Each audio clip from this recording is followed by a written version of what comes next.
I'm TQ Jefferson. I am the Chief Product Officer of Survios and the Creative Director on Alien Rogue Incursion. So to start off, like what were some of the biggest challenges you faced when putting this whole project together? I think the biggest challenge was making the Xenomorph feel authentic. So we didn't want an enemy that was easy to beat. We didn't want an enemy that was predictable. We wanted something that felt like it came right out of the movie. So in order to do that, we set up some very simple rules for the xenomorph and how it behaves once it's in the world. And once we did, we let it go. And consequently, all of these different behaviors start to emerge um, all on their own. So you can be in a hallway fighting a couple of xenomorphs. You could do that 6 times, and it'll be 6 different fights. It's not, oh, I know I can post up here and I can fire down this line, and they'll always, no, they're going to come from the ceiling, they're going to come through the walls, they're going to come from behind you, they're going to come from under you. They choose how they're going to get to you once they're in the world. And once we did that, they became terrifying, because you just didn't know where they were. You didn't know when they were going to show up. Um, and your behaviors in game can influence how often they show up. So then now that makes you pretty careful about how you're interacting with the world, which is fun in VR because everything is physicalized, or a lot of things are physicalized, so you can knock stuff over, and you knock it over and you go, wait, oh, and then you hear it shriek. You're like, great, I just called a bunch of xenomorphs. So unlocking that was the linchpin. So you mentioned making noise and all that stuff. Are there other things in the game that could potentially draw them, or is it going to be more noise based, or certain like very specific action based things? They are primarily driven by noise, but um, given the scenario that we're putting the player in and part of our story, you, some of their behaviors are patrolling, lurking, just checking things out. So you could see a xenomorph come into a room just because it thinks something's there. And unlike, a dumb security guard in another video game was, I guess whatever, and they walk off. No, it'll leap up and perch somewhere and just sort of wait to see if you're going to do something. So they have we want to make them feel very intelligent and very independent, but not so punishing that you're like, oh, I can't win against these things. It's challenging enough that when you do win, you're like, yes, because Zula, who's our player character and our hero, Zula's not a superhero. She doesn't have powers. She's a normal person in an extraordinary situation, and we have to make that feel good. Kind of like the original movie, the supporting movie Yeah. character. Yes. Generic. Yes. It I becomes would. badass over time. I would say the biggest difference, and one of the reasons we selected Zula, is that Zula is a former colonial marine, and if you look at her origin books, Defiance, Resistance, Rescue, you'll see someone that has encountered xenomorphs before and has the skills to combat them. So, whereas you have in an Ellen Ripley or an Amanda Ripley, um, two people that have been put into a very extraordinary circumstance and rise above, Zula is willingly going into the fray because she's made it her mission to wipe out Xenos wherever she can find them. Can you talk a little bit more about the VR aspects of this game and how motion is affecting things as well? Sure. I think the one of the more interesting things, and is why VR is so wonderful for Alien, is the interactivity, how physical the world is. Like I said, you can knock things over and it's going to make noise, and the world, the game's going to react to that. But it's also things like reloading your weapon. Like the whole point of VR is immersion. So it's not just I press X and I reload. It's I eject the magazine, I grab a new one, I slap it in. These are physical gestures I'm doing in game and in the real world, and I'm racking it, right? that's how I reload my pulse rifle with my shotgun. I pull out my shotgun and I'm loading shells one at a time. And if you think you could do it quickly, try doing it when xenomorphs are running down the hallway at you. You're just like, sometimes you'll put two or three in, get a couple of shots, and when you do that, pump fire, put a couple more in. Yes, you shoot them to make space. So you are so immersed one to one what the player character is doing because you have to do it yourself physically in the world. Um, that is what VR brings to the equation. So were you a big horror fan yourself? It's a great question, and my relationship with Alien and the Xenomorph is complicated. I saw it when I was entirely too young to watch one of those movies, and it scared the willies out of me, traumatized me. I couldn't watch scary movies for years afterwards. Then I got back into it. Then the works of H.R. Giger, it's just beautiful and strange art. Um, and then I was working at before Survios. I was working at Disney / 20th Century, working on Alien games. So I sort of came full circle, and now I'm so much of a fan that I've got my xenomorph tattoo right now. So yeah, so they terrify me, and uh, my nickname for the game is Closure. So this for me, it's like it's been a journey. It's definitely got to be surreal for you to you're like, this is what I'm doing Yeah, now. yeah. It really and there have been times like I said, the xenomorphs can come from anywhere.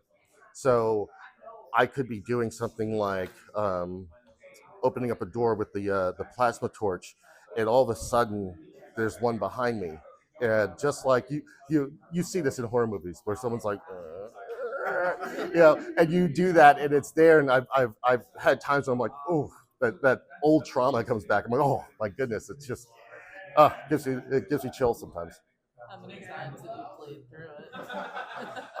I mean, I play it every other day, so a lot, but that's part of our process. We either play it ourselves or we play it all together, where we're looking at it, reviewing it, commenting on it. We make sure we get a lot of time in the hardware to really dial in the experience. How long does a project like this take from pie in the sky to release? We've been developing the game for it'll be almost 3 years by the time the game launches. Um, and that's a timeline that I think you're going to see more of in VR as the hardware becomes more sophisticated and the teams can do more and create more, and you're going to see development timelines that mirror what we're seeing in PC console. Were there any specific features on the platforms popping up that you were excited about, or is it just kind of like a blanket experience between all the different platforms?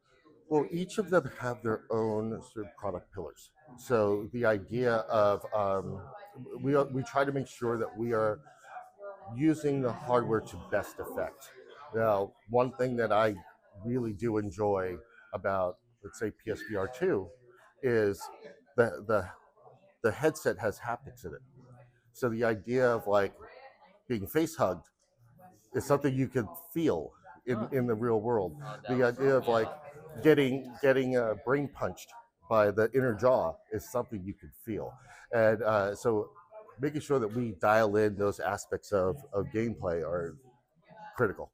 Yeah, I was curious if you could like walk through and feel the drip of the saliva on your head as you're going through. I'd be like, oh crap. Or imagine the sizzle of acid burning, that sort of thing. So we try to lean into what's in the IP and what's in the hardware that's going to let us really marry them together and make something that is creepy, scary, uncomfortable in a good way, that sort of thing.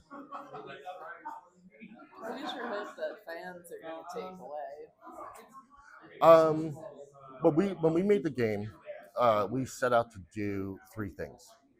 We want to make the most authentic, interesting, dynamic xenomorph combat ever.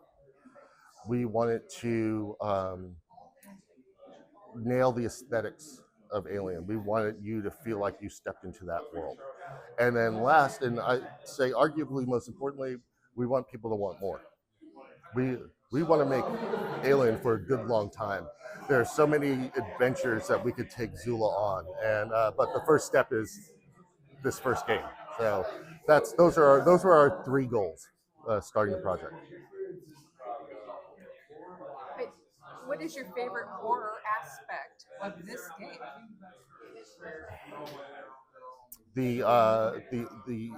The sound design, including the music. I've said to the team many times that the audio in Alien is second only to the xenomorph itself. So hearing a hiss of a steam pipe, it sounds kind of like a xenomorph, or hearing a clang that could be the xenomorph coming for you. All of these things are going to trigger the player to maybe pull their trigger and give themselves away, that sort of thing. Sound design, it's critical for horror, it's critical for VR, and for Alien, doubly so. So I'm really proud of the work that we're doing there. How difficult was it having come from traditional games to a VR situation, taking the tricks and the things that you've learned over the years and being able to apply them to a VR space? Yeah, I think the trickiest example I can give you is because where our game is very story rich, it's very narratively driven, and the biggest challenge was when you're in VR, you are the camera. So we can't do a cutaway to say, well, meanwhile at the base, this was happening. We can't do that. Everything has to be first person. Everything has to be in real time. So that changes the way you're telling a story. It changes the way cutscenes work, right? And we don't do things like pop you out and put you in front of like a big movie screen. You're always in the world. So that requires a certain type of adjustments to your storytelling. And the fact that it's first person and it's in real time means the way that you're telling the story, you are using different methods and tools of delivering that story to the player. When is it coming out? Holiday of this year on PSVR 2, PC VR, and Meta Quest 3. Wish lists are open.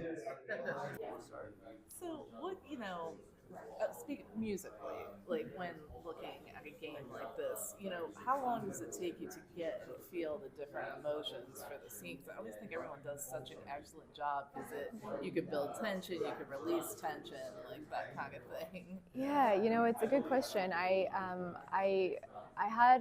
was very lucky to have a good amount of time at the beginning of the project to really experiment sonically, to find the sound palette of the score, and to write themes, sort of theme suite. So that was kind of my way in.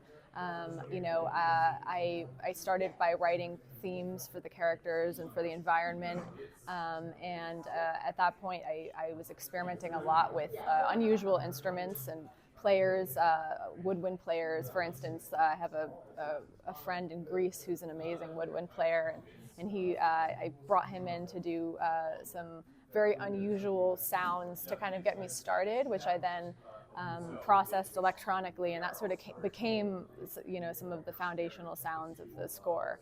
So that early work, kind of doing themes and finding a palette, prepped me for when I actually started working on like the specifics of the game.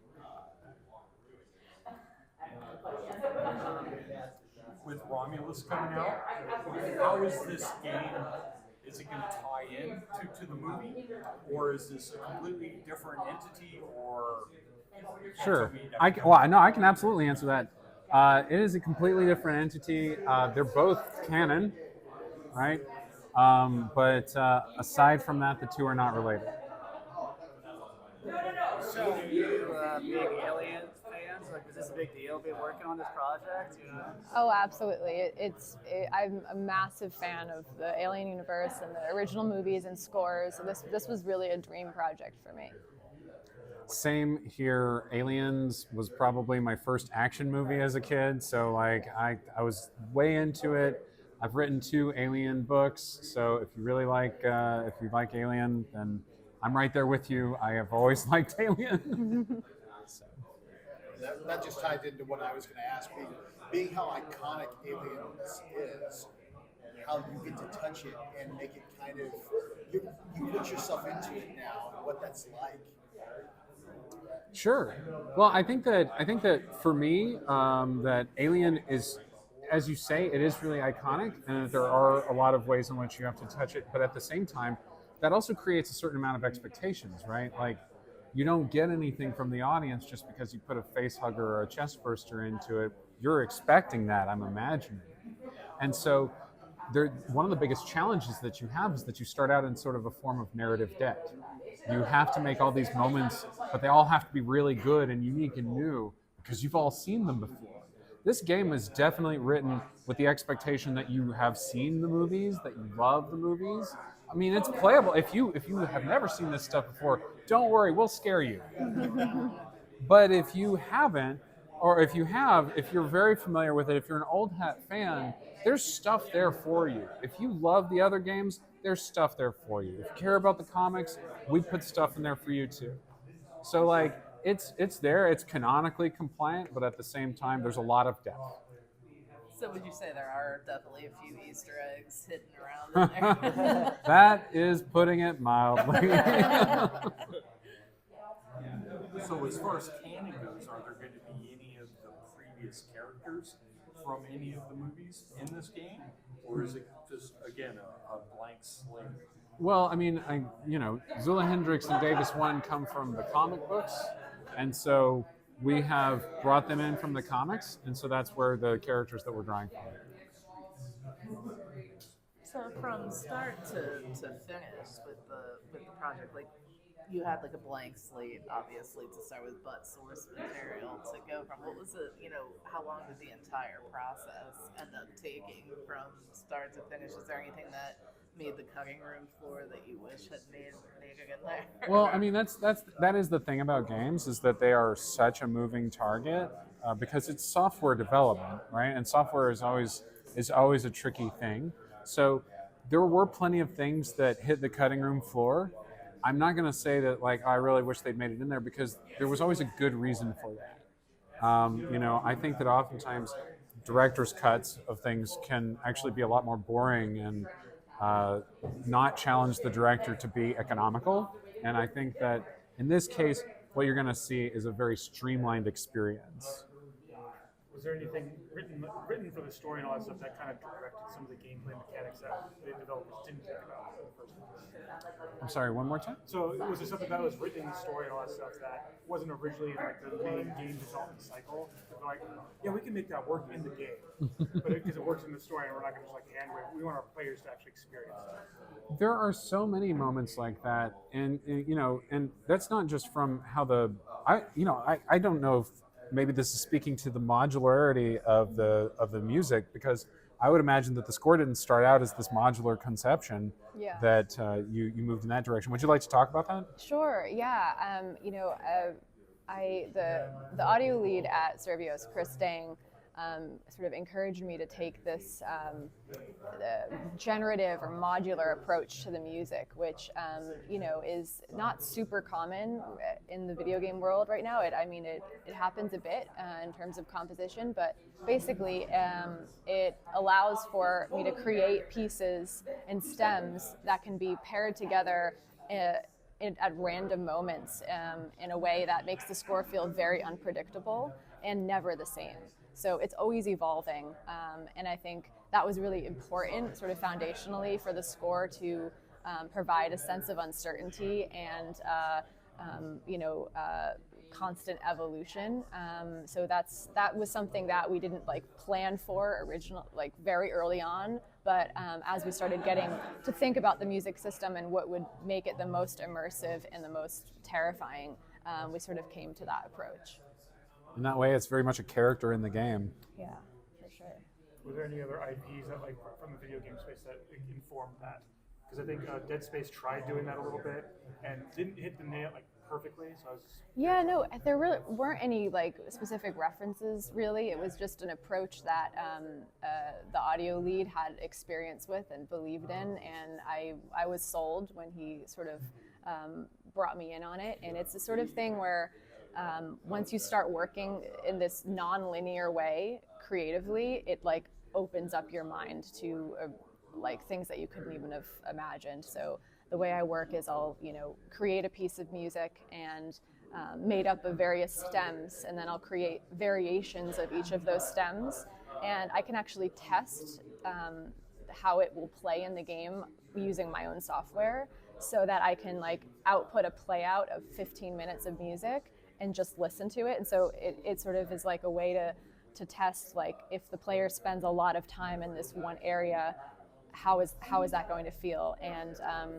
then if there's anything from that test that comes back where it feels like it interferes or it takes me out of it, then I can adjust that before delivering my asset. So I have a really good sense of what the experience is going to be like when I'm delivering files. Yeah. Can we talk a little bit more about playing with atmosphere? Because your music, horror, aliens, very atmospheric. Can you talk a little bit more about that in the game? Yeah, absolutely. I mean, I think atmosphere is so important in this VR context, and it's sort of foundationally, when we were discussing the role of the score early on, Chris and I talked a lot about how having the music and sound design having a symbiotic relationship is going to be really important. We never wanted it to feel like a wall-to-wall music score where you're constantly being inundated with themes and stuff. We really took a more purposeful approach. So hopefully whenever you hear music, it feels like it has a real purpose to the story. And but there's also a fine line between music and sound design in many parts of the game. So I've created a lot of experimental sounds that can be mistaken for aliens or movement nearby, and I've done a lot of stuff with spatialization, working with sounds really close up and sounds that are very distant. So there's always a sense of unpredictability in the music. So what has the fan reaction been like? I mean, we're here obviously at the biggest pop culture convention in the world, and do you guys read into a lot of social media reactions and stuff like that? So I saw a pretty significant number of social media reactions that were, we really hope that this is going to be as good as Alien Isolation. It better be as good as Alien Isolation. And I see that, and I not only identify with that, I feel the same way. I hope it's as good as Alien Isolation too.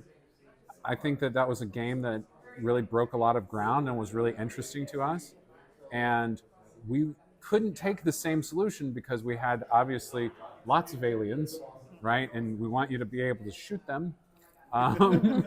So, and then, don't mistake me. Just because you have a gun does not mean you will survive this game. It's pretty rough, but I love I love looking at the standard that they set and thinking that's a standard we need to hit too.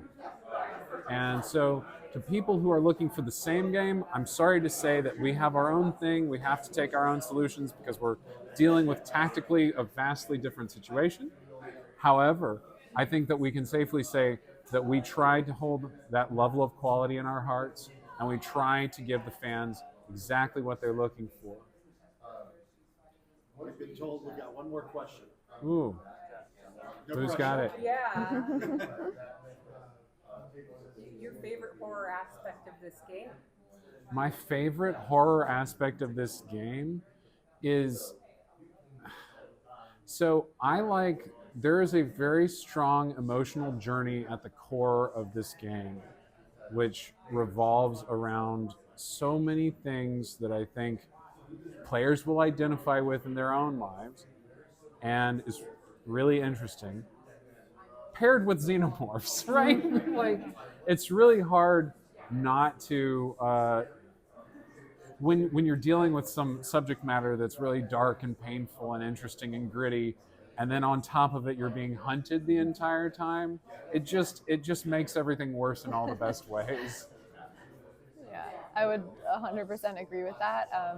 I would say also, just as a player, when I've played the game, the experience of looking at the motion tracker and knowing that it's coming towards you, and kind of, I mean, knowing where it's coming from but not seeing it, and hearing things in other places, it's horrifying and extremely exciting.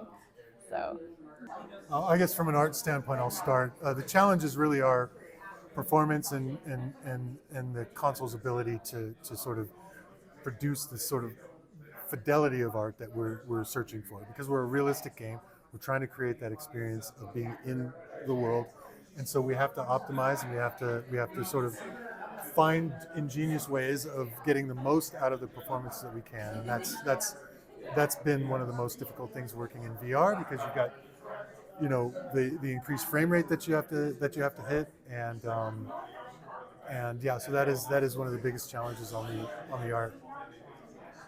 There's many challenges. Performance is being one of them. The other is, and we faced it on this project. It's a very narrative-heavy game. It's one of the first narrative games where narrative was that important to our game that we made as a studio. And when you're making a VR game, cutscenes are very hard to do in a game. You can't really take away camera control like you do in a typical game where a camera can fly and show you third-person perspective or something. There we have to figure out really creative and unique ways, how do we tell a story here? And there's a lot of technical challenges that come with it. Restricting giving player head movement, but yet restricting parts of their body, because we want some part of the body to do something, like, it's strapped in a chair and the arm can reach out, and maybe you have control of just the arm and just the head. Definitely really interesting challenges, but there's a lot of positives that come from building a game from the ground up from VR. For example, you will never experience presence in a standard game on a console as you do in VR. The moment you put the headset on and you're teleported into the alien world, it's terrifying already. Just standing in a hallway, which is one of the first things you prototype in the game, and you realize, I know where I'm at, and nothing good comes from this area where I'm standing right now. And then seeing the Xenomorph run at you, and they don't just run at you, they will use the environment against you as the weapon. They will run on ceilings, on walls. They will be behind walls. They're actually simulating in the vent networks that's behind the walls. They're not just kind of popping and spawning right on our doors. So you will hear sound, and it might take a while for you hearing the sound because it's trying to find an exit. Because and you can hear it coming. You can hear it. Yeah, it gets louder. Yeah, and then you can grab the motion tracker off your body. It's that physicality that VR allows for you that nothing else can provide that. So definitely trade-offs here. So since you have the grid system set up in the background, is there a way to stop them from using the ventilation system to move around? Or is that going to be like, we don't want to limit how many times they can get jump scare or the way to hunt? So there's some parameters we tune, but the way we design a Xenomorph, sometimes I don't know why it does the thing it does. And sometimes tape will come and like, why did a Xeno run away from me or pop into me? I don't know. And a lot of times that's the answer, because we went on a very simulation route where there's given a few maybe, not a lot. There's quite a few of them there, but simple rules, really complex systems emerge from that. And it's just total emergent behavior. Sometimes they're in the walls and other times they're not. And sometimes they're perching and just hiding for you to get near them so they can ambush. But really, whether they're in the networks of the tunnels or the vents, it's a close relationship with Tate and his team, because let's just not put vents there and they won't traverse it. But let's put a lot there and God knows what happens. Sometimes you have to go through the vents. So design based on how Xenos behave. And that too was a challenge when you talk about not just the VR headset as a challenge for art, but now building environments that accommodate this kind of behavior. And they're very porous environments, covered with greebles. They're very authentic to the IP. And one of the things we were worried about, that we might have to lose that for Xenomorph traversal across the surfaces. We didn't have to. The Xenomorphs, the engineering team has been able to get them to traverse across just about anything, and every once in a while we break that, and so we'll have to fix it. But yeah, being able to accommodate that level of complexity and versatility within the environment has been a challenge, but I think we've cracked it. So yeah.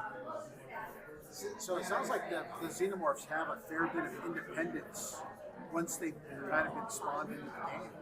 Was there anything surprising that they were doing that you didn't really expect to see out of them? Oh, it happens all the time. They're like, on daily, I will have designers ask me, why did you do that? Did he mean to do that, or was that a bug? Like, we don't mind. It's really cool. And then sometimes I'll go in there. I'm like, okay, let's figure out, is this intended? Sometimes he's running at you, and then he goes and dips into a vent in a wall. I'm like, where do you go? Why do you do that? But I'm like, I like it. Yeah. Because there's certain rules. One is it likes occlusion from the player as it traverses. That encourages Xenomorph to be playful and really kind of toy with a prey. And because rather than running at me and potentially take a lot of bullets, because it prefers occlusion, it dips out. But it's still coming to me. I just don't know where it's going to come from. It's going to pop from somewhere else. And it's tuning that. You don't get to tune that directly because I never told that if you're running in a hallway and I'm shooting you to go away, but it just did. So there's knobs we can turn and get more or less of this behavior, but then something else might emerge. Sometimes they will run away from you. I'm like, don't run away from me. That I don't want. Well, I mean, sometimes they run away from you, but they duck into a wall and they go behind you and drop down. They drop down behind you. Just the other day, we were doing a play test, 2 years into the production, and there was this moment where it was like 4 or 5 Xenos crawling on the ceiling towards the player, and I was like, oh my god, that's like just like the scene from Aliens. And I had never seen that behavior before. They just decided to do it then. It's a gift and a curse, because sometimes I'm like, do this every time, because that's awesome, right? But then that also, because of difference in behavior, it's essentially you'll go through the same environments multiple times because you get to really explore and learn the base.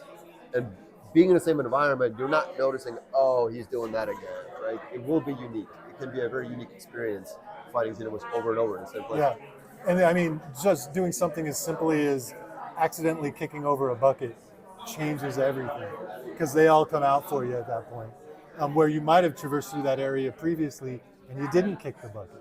So something completely different happens in that space. So the Xenomorphs are a character. The music is a possible character to this. What about the environment? When you started the project, were there specific angles that you wanted to try? You know, not with the software limitations of this game, but were there certain environmental things that you wanted to bring to this game? Yeah, I mean, it was. Yeah, I mean, you probably heard this a lot today. Is that we've really worked towards being just authentic to the first 2 films, especially the second film, because of the way the gameplay plays out. We really wanted to focus on aliens. And so we've taken all of that visual language and we've applied it to the environments. You know where you are when you drop into the world. You know that you're in an alien space. One of the things that does that is the long corridors, the tight spaces, the low ceilings. But then we'll open that up because we have the ability to do that, to create these sort of transitions that go from tight claustrophobic spaces into open, almost overwhelming spaces. The gameplay is very different at that point because now you've got xenomorphs in the distance in the big spaces climbing up on different areas. Maybe they're in sight, maybe they're not. In corridors, it's much tighter, and they are using those hidden networks a lot more. But I mean, in terms of the aesthetic, it was always our intention to try to give the player the most authentic aliens experience they could. And so I hope we're true to that. It's not like you're going to drop into the world and go, oh, that's that section of the movie. We're not copying it like that. But a couple of reasons. Maybe that's a little boring. And we just wanted to give a little bit of a flavor to the narrative, and so the visual has to kind of follow the narrative a bit. So yeah, you'll see new things, but you'll see a lot of the old things that you're familiar with. So for either one of you, do you have a favorite aspect of the game that stands out? Favorite aspect? It's whenever you, the first time you witness the xenomorph, people will have definitely a fight or flight response. Now at this point, I've been playing for so long that it's definitely a fight response. So at this point, I play it and I pretend I'm in a John Woo movie. And because it is VR, it's awesome. You will grab your pulse rifle and unload all of 99, right? Get the whole clip down.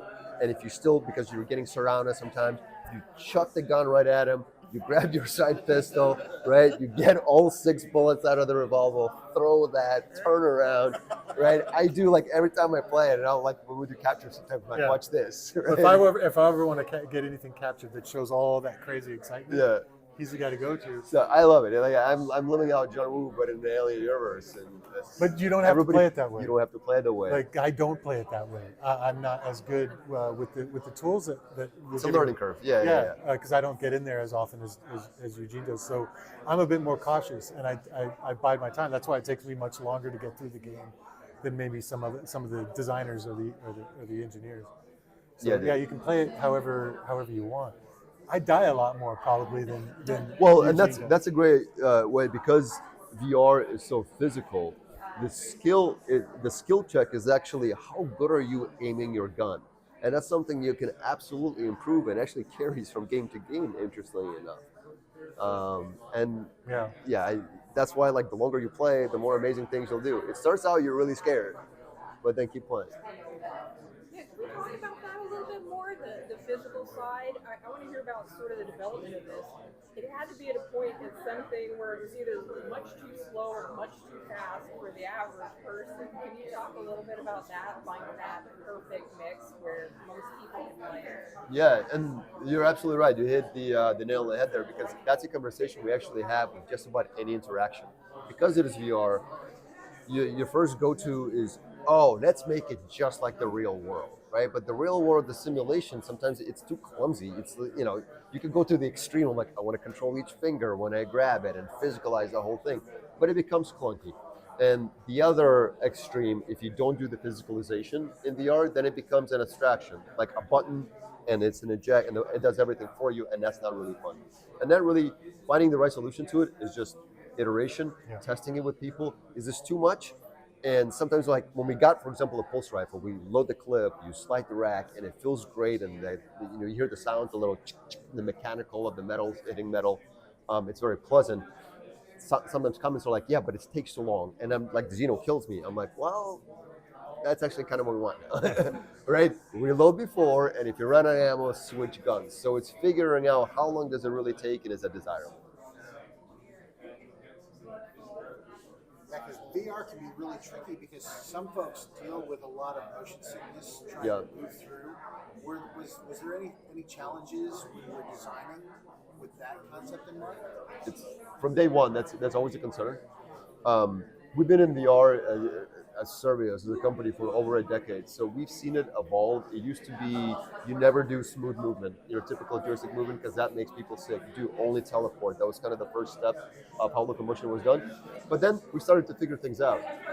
There's a ramp-up curve, that's acceleration and deceleration. There's certain movement up the ramp or down the ramp, or lateral movements on the ramp that feel bad. So joystick locomotion is actually completely fine, but we still have, given those that you're adhering to those findings. But we also do blinders. Kind of the faster you go, the vignette comes in, and you get binocular vision, and that helps also with motion sickness. So lots and lots of tricks, and we're always evaluated for, how motion sickness inducing is this? But it's so awesome. What if you only do it for a quarter second? Will it still happen? They're like, all right, quarter second, you're fine. Okay, we still get to have it. Yeah, and in the testing, it's about player comfort. There's always some issue with player comfort that we do our best to address, and I think we've done a pretty good job. We have comfort options, right? How much of a vignette do you want? Do you really want binocular vision to like, okay, I still get sick? Do you want snap turn or smooth turn? Meaning your right stick, does it smoothly move the camera, or does it just pop at 30 degree, at 45 degree? And all that you can tune to your threshold. So can you start off telling us a little bit about how you became involved in the project and what initially attracted you? Were you a big fan of any of the Alien franchise? Yes, yes. I mean, I'm not 45 years old, but the franchise has been around for 45 years. I've always loved Alien. People in my family have too, so the action, horror, sci-fi element. But I'm a voice actor professionally, so castings get sent out. They get sent out under code names. So I had no idea this was Alien, part of the franchise. And so as we kept going deeper and deeper into the bookings, I booked it, and I saw the name Zula, and I said, Zula, that sounds familiar. Zula Hendricks, that sounds really familiar. Went back and realized it was from 8 years ago in the comics. So that's how I found out that I was going to be Zula. And once I found out, I was like, okay, this is going to be something else, you know. So that's how I got started. Are you a horror movie geek? No, definitely not a geek. I'm a little. I feel like life is horror enough sometimes. So real talk. But I do enjoy a little scare every once in a while. So do you actually get to play through the scenes that you're doing the voice for, or do you just get the script list and you're like, all right, this is my motivation for this scene. You don't actually have to see the horror going on. I don't actually see it, but they do give me context. Sometimes they'll give me the art, key art, because right now it's still in development. So what they do really well at Survios is they give me context. Here's what happened before. Here's why. Here's your intention. This process has been really collaborative. So it's not just me on the glass and the engineer. It's the director, it's the writers in the room, the creators in the room, sometimes the person doing the scores in the room. So I'm actually able to understand the intention, the why, and then where we're going in the story. So that's very, very helpful. Can you tell us a little bit about your character and your process of getting involved with the character, becoming the character? Yes. Zula Hendricks is someone who I think has mastered the art of the pivot. You know, she was kind of a street urchin kid. She pivoted to being in the Marine Corps. She was injured, and she pivoted to being someone who's a combatant just for the greater good for humanity, for her friends, for Davis One. She's on a mission to rescue her friend and to do what's right. So she's fighting many battles. She's fighting against Xenomorphs, of course. She's fighting against corporate greed. She's fighting her own personal demons, and she's also, fighting a body that's under duress. And so I think that invisible disability is something a lot of people in regular life are facing that we don't talk about. So she's doing all these things all the while trying to save humanity. So I think her being resolute, her being on this heroic quest but not being a superhero, her being resolute but not being invincible, these are all what make her a fully formed character, which makes it really exciting to bring her to life. Was there anything you found you were surprised to learn about yourselves as you kind of were able to peel back layers? That's a good question. I think what's really surprising in voice acting sessions is when you get stumped or stuck, having a director who can say, try it this way, and here's why, and then you do it, you're like, oh, snap. Like, all it took was, a redirect or even like a reference to something else, or even a reference to something in the past of the franchise. I'm like, oh yeah, I remember that. Like, take yourself to this scene in this movie, and then being able to replicate or create the sensation they want you to create. So that's been pretty surprising. There's such a legacy to the franchise. As a performer, what kind of pressure did you have, recognizing that you were bringing something into this that now potentially becomes iconic in a whole new way? Okay, so I'm aware that it's 45 years, 1979. I think you cannot, you have to stay in real time, because if you're thinking about that, you're not in the present moment. VR makes me very, very present, clearly, and then when you're performing, you have to be very, very present in order to bring the character and the moments to life. So I knew beforehand why it was important for me to understand the context, to understand the story, but real time, I really have to stay in the moment of what's happening, and that is afforded me by the direction, by the creative team, and all the data they give me. But I'm really proud to be a part of this franchise, but I do have to stay present. Otherwise, you're going to lose. It's going to lack the depth that it needs. Keeping your focus. Keep your focus, because there's face huggers and chest bursters all around. I gotta stay focused. I gotta be thinking about other things. We're thinking politics. I mean, gotta keep it real. What are some other projects you have in the works coming up? Other projects, we've got Invincible Fight Girl came out last night at premiere at Adult Swim. Brittany Griner, WNBA player, got an audiobook, narrated her audiobook. And some nature docs. I love nature documentaries. Those are out on PBS. So pretty, call myself genre fluid.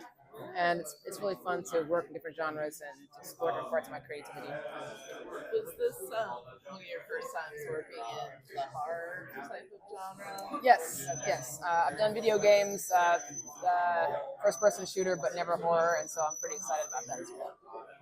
You've done one of my favorite video game franchises, Call of Duty. I mean, you've done a bunch of them, so this isn't your first rodeo, I guess, No. the shooting aspect of Right, it. You know, right. But this is the first time being the lead and not just a utility. I mean, I've been an operator, but this story is based on her perspective, and that's a different perspective as well. And I think the Survios team has really treated this project with a lot of care, and that I don't get from some video game recording sessions. It's not just an Excel spreadsheet and barking. It's here's the why. Here's what happened before. Here's what happened after. Here's the world. Let's build a world together, and it's very collaborative. And that way, it's pretty special. Can you talk a little bit about your process in the booth when you're in the booth working? Yes, I mean, I think as voice actors, you don't have a set, you don't have costumes, you're not working against anyone. You really have to create this world yourself. I think all the years growing up talking to myself have paid off. All my little personalities and quirks have paid off because I can access things quickly. But also it is a direction. It also is having key art. It's understanding the context. It's having the whole canon of Alien to draw from, to understand how things look, how things sound. It's having them play sounds and scores to understand where I fit in the world, and it's all collaborative for sure, and that helps me.